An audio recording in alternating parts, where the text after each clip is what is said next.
Hello everyone. उम्मीद करते हैं आप सभी स्वस्थ होंगे और आपकी तैयारी आप बहुत अच्छे से कर रहे होंगे। आप सबको पता है कि दिल्ली पुलिस 2025 के आपका रिजल्ट आने वाला है 1-2 दिन में। उसके बाद में आपका फिजिकल दिल्ली पुलिस कंडक्ट करवा रहा है।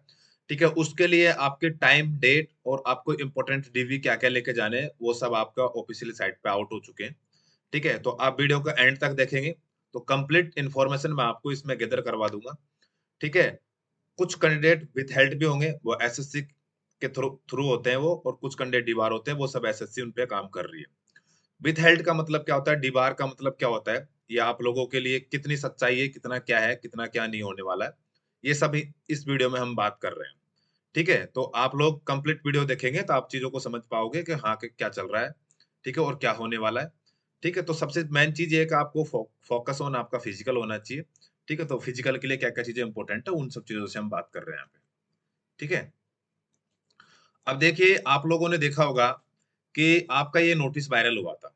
ठीक है, इस नोटिस में आप लोगों ने देख रखा था कि इसमें क्या लिखा हुआ था। इसके मैं कंप्लीट इन्फॉर्मेशन मैं आपको देता हूँ, या आपने नोटिस देख लिया होगा।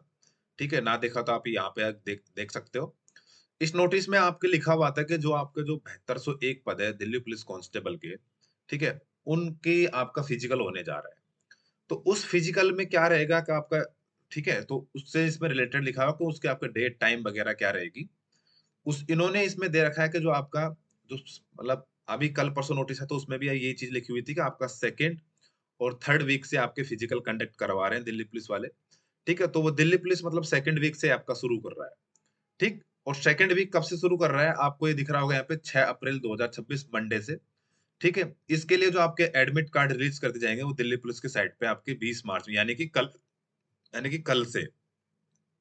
कल से देखने को मिलेंगे, या कल से अगर आपको देखने को नहीं मिले तो फिर आपको एंड मार्च में देखने को मिलेंगे, तो दिल्ली पुलिस के साइट पे आपके एडमिट कार्ड अवेलेबल करा दिए जाएंगे। ठीक है, ये सब चीजें इसमें लिखी हुई है।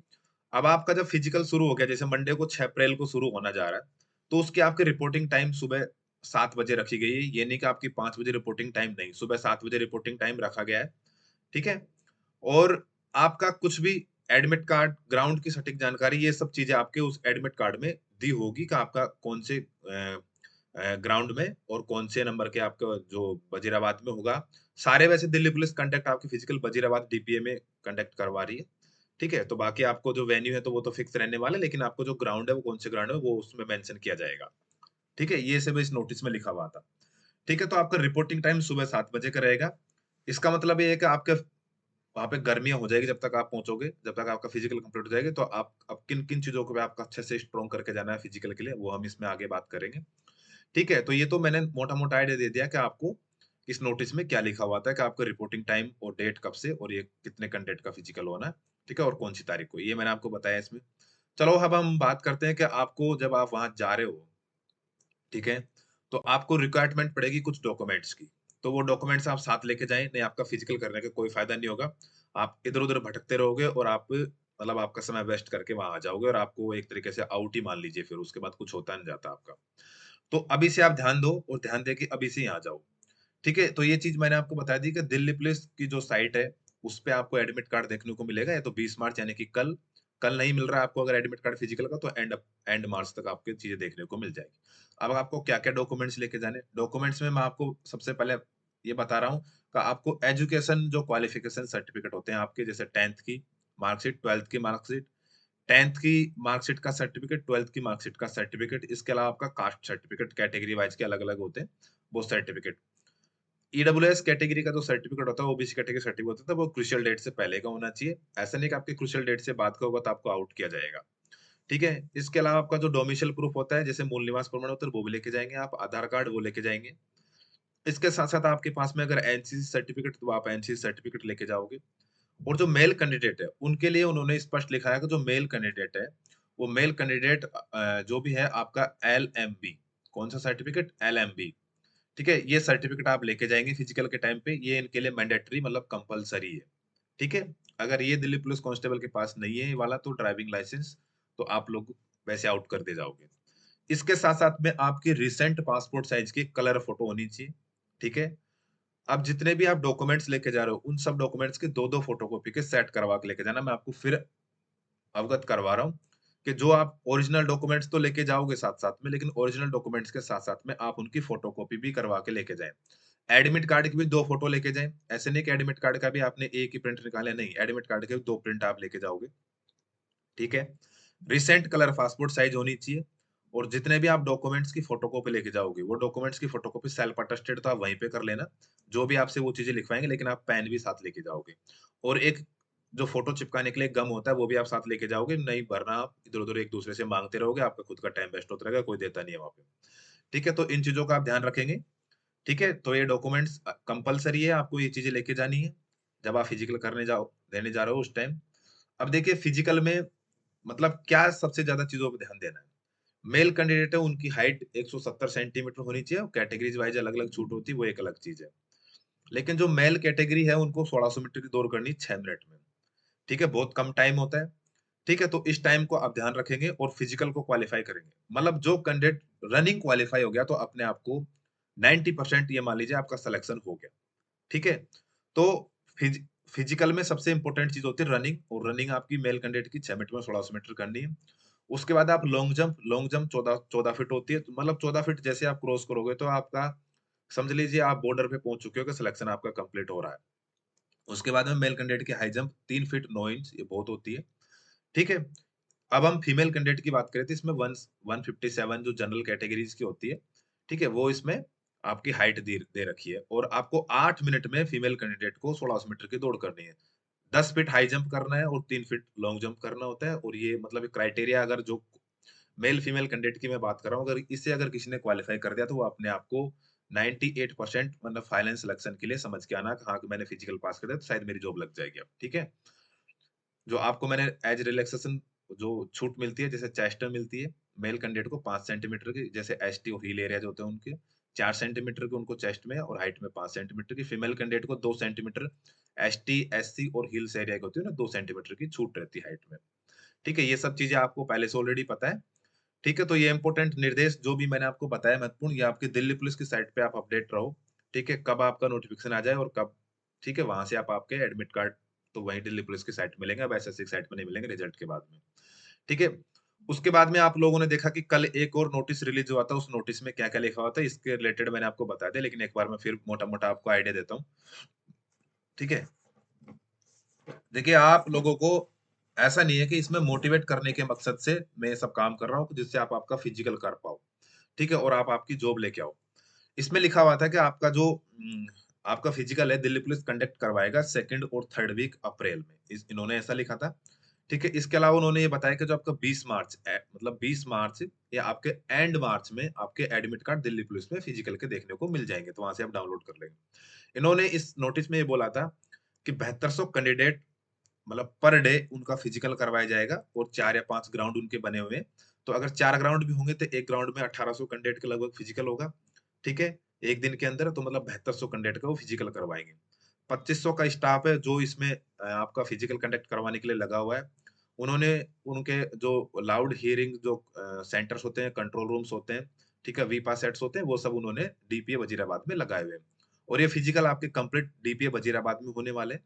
और ये जो फिजिकल होगा लगभग 4 पोस्टों के लिए होने जा रहा है। एक Delhi police constable, wireless operator, इसके अलावा एचसीएम और ड्राइवर। ये टोटल फिजिकल 1,18,000 कैंडिडेट का होगा, मतलब 1,18,000 कैंडिडेट का ही रिजल्ट आएगा, वही इसमें क्वालीफाई है। ये मतलब आपको कन्फर्म पता लग चुका है। ठीक है? ये फिजिकल आपका कंप्लीट 18 वर्किंग डेज़ में होगा। ठीक है? 18 वर्किंग डेज़ में आपके जीएच, आरएस, हॉलिडेज़ या कोई भी जो रजिस्ट्रेटेड जो अपने छुट्टियाँ होती है, अगर वो इसमें आती है तो वो काउंट नहीं होगी। मतलब आपके वर्किंग डेज़ में आपका फिजिकल काउंट करवाया जाएगा, फिजिकल कंप्लीट होगा। ठीक है? तो ये सब चीज़ें मैंने आपको बता दी, डॉक्यूमेंट्स क्या लेके जाना है और इसमें नोटिस में क्या लिखा हुआ था, वही चीज़ें यहाँ पे मेंशन हो रखी है। इसके अलावा हम बात करेंगे जो सबसे बड़ी इस वीडियो में हम बात करने जा रहे हैं कि विथहेल्ड और डीबार कैंडिडेट्स का क्या होने वाला है, क्या उनका फिजिकल होगा? क्या दिल्ली पुलिस उनको कुछ उनके लिए क्या करने जा रही है? तो हम समझेंगे कि अब विथहेल्ड्स और डीबार का मतलब क्या होता है? इन्हें क्या रोक लिया जाएगा और इन्हें क्या इनका मतलब किस तरह से इनको बेनिफिट्स मिलेगा? तो आप लोगों को ये नोटिस ऐसा लग रहा हो कि ये चलो फेक है, लेकिन ये फेक नहीं है। जब आपका रिजल्ट आएगा एसएससी की साइट पे, तो आपको इतने कैंडिडेट डीबार होते ठीक है? तो अब आप लोगों को लग रहा होगा कि जैसे ये नोटिस फेक है, लेकिन ये नोटिस फेक नहीं है। जब आपका एसएससी की साइट पे जब आपको दिल्ली पुलिस का रिजल्ट देखने को मिलेगा, तो आप लोगों को विथहेल्ड और डिबार कैंडिडेट की लिस्ट 3 मिलेगी वहाँ पे, उस लिस्ट 3 में ये सब मेंशन रहेंगे। ठीक है? तो मैंने आपको पहले भी बताया था कि जो कांस्टेबल है वो एग्जीक्यूटिव वाले उनको कितने कैंडिडेट विथहेल्ड विथहेल्ड किए जा रहे हैं। तो एग्जीक्यूटिव के लगभग आपके 4593 के समथिंग कैंडिडेट विथहेल्ड होंगे। डी बार कितने हो रहे हैं? डी बार मतलब 1482 समथिंग, तो टोटल एग्जीक्यूटिव जो डिपार्टमेंट है उसमें 6070 के अप्रोक्स आपके कैंडिडेट डी बार और विथहेल्ड किए जाएँगे। ड्राइवर के मैंने बताया जो कैंडिडेट है ड्राइवर के विथहेल्ड 1571 हो रहे हैं और डी बार के समथिंग 273 मतलब 1844 के समथिंग टोटल कैंडिडेट ड्राइवर के। हेड कांस्टेबल मिनिस्ट्रियल की बात करें तो विथहेल्ड होने वाले 731 है और डी बार कैंडिडेट 138 है और टोटल कैंडिडेट जो एचसीएम के मतलब विथहेल्ड और डी बार होने जाएंगे वो 870 के अप्रोक्स है। एडब्ल्यूटीपीओ की बात करें तो हम विथहेल्ड 975 के समथिंग है और डी बार होने वाले 314। तो टोटल जो हमारे कैंडिडेट वायरलेस ऑपरेटर के हैं वो 1289 पद के समथिंग है। इस प्रकार मैं टोटल बात करूं अतः विथहेल्ड होने वाले हमारे 7870 और डीबार होने वाले लगभग 2200 के अप्रोक्स है। इस प्रकार टोटल जो मैं बात कर रहा हूँ विथहेल्ड और डीबार की वो 10,077 के अप्रोक्स ऐसे कैंडिडेट होंगे जिनका आपको रिजल्ट देखने को मिलेगा, लेकिन आपको लिस्ट 3 में देखने को मिलेगा। ठीक है? अब अब हम बात करते हैं कि विथहेल्ड और डीबार क्या होते हैं। इनके बारे में भी मैं आपको एक्सप्लेन कर देता हूँ कि विथहेल्ड का मतलब क्या है, डीबार का मतलब क्या है। देखिए मैंने यहाँ पे लिखा हुआ है कि विथहेल्ड का मतलब होता है कि आपका रिजल्ट रोका गया है, ठीक है? आप फेल नहीं हुए हैं, आपका रिजल्ट रोक लिया, ठीक है? तो आपका लिस्ट 3 में मेंशन आपके रोल नंबर कर दिए जाएँगे, मतलब आपका रिजल्ट रोका गया है। आप फेल नहीं हो। अब आपका रिजल्ट मान लीजिए रोक लिया, तो क्यों रोक लिया? रोकने का रीज़न ये होता है कि आपके बायोमेट्रिक जैसे आपके अंगूठे के निशान और फोटो मैच अगर आपकी नहीं होती है, ठीक है? जब आप एग्ज़ाम देते हो, अगर ये चीज़ें वहाँ पे मैच नहीं होता है सिस्टम में, तो आपका रिजल्ट रोक लिया जाता है, विथहेल्ड कर दिया जाता है। ठीक है? चाहे आपके नंबर कितने भी आ रहे हो, चाहे आपके कितने भी ना आ रहे हो, उससे मैं वो चीज़ें मैटर नहीं करती वहाँ पे आपके, ठीक है? इसमें क्या होगा कि विथहेल्ड कैंडिडेट का देखिए लिस्ट 3 में नाम आता है, इसका मतलब ये है कि दिल्ली पुलिस आपको फिजिकल के लिए और वेरिफिकेशन के लिए बुलाती है। ऐसा नहीं है, दिल्ली पुलिस आपके एडमिट कार्ड रिलीज़ करेगी और एडमिट कार्ड फिजिकल का एडमिट कार्ड रिलीज़ करेगी और आप लोगों को फिजिकल के लिए बुलाया जाएगा। तो विथहेल्ड कैंडिडेट वाले ये ना सोचे कि हम तो विथहेल्ड में हमारा नाम आ गया, हमें तो मतलब फिजिकल करना ही नहीं है, वो नहीं करना। आपका फिजिकल होगा और फिजिकल करने आप नहीं गए तो आप फेल हो जाओगे, इसलिए विथहेल्ड वाले कैंडिडेट ध्यान दे दो कि आप भी फिजिकल की तैयारी करो। आपके डॉक्यूमेंट्स जितने उन्हें प्रिपेयर कर लो और डॉक्यूमेंट्स लेके सब कुछ आप फिजिकल करने जाओगे।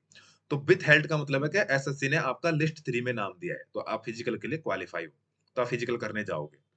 डी बार का मतलब क्या होता है? डी बार का मतलब होता है कि एसएससी ने उन उम्मीदवारों को एकदम प्रतिबंधित कर दिया, मतलब वो उनको आउट कर दिया, उस वैकेंसी से आउट कर दिया। इसका मतलब ये है कि उन्होंने परीक्षा में क्या है कि धोखाधड़ी की है, अनुचित साधनों का यूज़ किया हुआ है, इसलिए उन कैंडिडेटों को डिबार कर दिया गया है। डिबार का मतलब ये होता है। डिबार का मतलब दूसरे मतलब में समझे कि इसमें होता है कि एसएससी उस उम्मीदवार के साथ या तो ये कर देती है कि 2 से 7 साल में अगर एसएससी या दिल्ली पुलिस का कोई भी एग्ज़ाम होगा, वो उस एग्ज़ाम में बैठ नहीं पाएगा। ये एसएससी उस पे बैन लगा देती है उस कैंडिडेट पे, तो उसको हमेशा के लिए डिबार कर दिया जाता है। तो विथहेल्ड और डिबार का मतलब आप इस वीडियो में कंप्लीट समझ चुके होंगे। ठीक है? कंप्लीट इन्फॉर्मेशन मैंने इस वीडियो में गैदर करवा दिया आप लोगों को। ठीक है दोस्तों? तो फिज़िकल पे फ़ोकस कर दो और फिज़िकल के लिए मैंने आपको ये चीज़ें बता दी कि फिज़िकल में आप अगर ये चीज़ पास करके आ गए आप, ठीक है? हाई जंप जिन्हें कर सॉरी जिस जिस सबसे पहले आपका रेस होता है, रेस के बाद में आपकी लॉन्ग जंप होती है, उसके बाद हाई जंप होता है, यही आपका वहाँ पे प्रोसेस रहता है। तो जो भी मेल और कैंडिडेट फिजिकल में रनिंग, हाई जंप और लॉन्ग जंप क्वालीफाई करके आ गया, मतलब अपना आपका फिजिकल फिट करके आ गया, तो वो 99% आपको आपकी जॉब के लिए फाइनल समझना, क्योंकि फाइनल जब लिस्ट लगेगी, तो उसमें आपके 1 या 2 नंबर कट ऑफ बढ़ेगी, इससे ज़्यादा कट ऑफ नहीं बढ़ेगी। ठीक है दोस्तों, तो इस तरह की इन्फॉर्मेशन पाने के लिए चैनल को ज़्यादा से ज़्यादा सब्सक्राइब करो और इसे इतना फैला दो कि सब लोगों को पता लग जाए कि हाँ, कि आपके साथ में क्या होने वाला है। विथहेल्ड और डीबार कैंडिडेट्स क्या होते हैं, ठीक है? डीवी में क्या-क्या लेके जाने हैं, मैंने ये सब चीज़ें आपको मेंशन कर दी। रिपोर्टिंग टाइम आपका क्या है, रिपोर्टिंग टाइम समय से पहुँचेंगे, उस डेट पे पहुँचेंगे।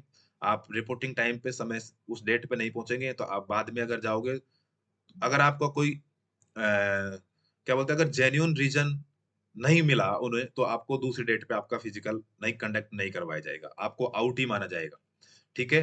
तो ऐसा नहीं है, आपका अगर कुछ भी रीज़न हो, चाहे आपका एक्सीडेंट हो जाए, चाहे कुछ भी हो जाए, लेकिन आपको उस दिन ग्राउंड में अवेलेबल ज़रूर होना है, ठीक है? और आपको रिक्वेस्ट करनी है कि आप नेक्स्ट डेट लेके आ जाइए, अगर आपके साथ में कुछ अनहोनी होती है तो, ठीक है? तो ये भी मैंने आपको इसमें मेंशन कर दिया है और ये नोटिस में क्या मैंने आपको चीज़ें दिखा दी। ठीक है दोस्तों, तो इस वीडियो में इतना ही।